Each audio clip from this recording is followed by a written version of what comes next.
Remember that the natural logarithm can be written as ln, or it can be written as log base e. It's one and the same thing. So what power do you raise e2 to get to e to the cubed? You raise it by 3. This can be written as log of e to the minus 2. So that would be minus 2, wouldn't it? That's the logarithm there. This is e to the half, so the answer is half. That's the power. This is log e of e to the x, so that will be x. Now e to the log, one is the inverse of the other. I know we don't use a calculator in these problems, but I just want to illustrate it.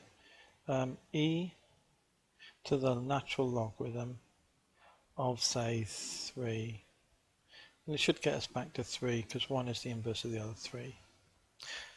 Okay, so when they're next to each other without anything in the way, they're the inverse and they cancel, it just leaves what's here. So you get 3. I wonder if we could just show that on our e to the ln of, say, 5 equals what?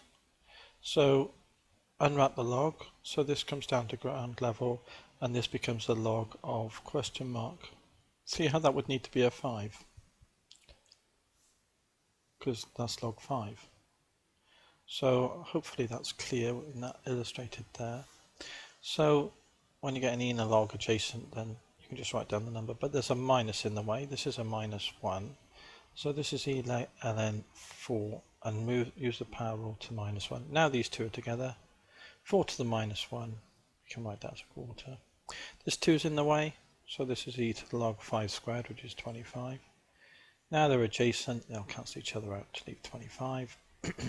Minus 2 is in the way, so x to the minus 2. So then these are now adjacent, so we get x to the minus 2 as the answer. So it rested on a couple of things there, didn't it? It basically rested on ln e, log e of e is 1, and e to the ln of, say, x, whatever that is equal to x. These are the two things we used, basically, essentially, through this problem.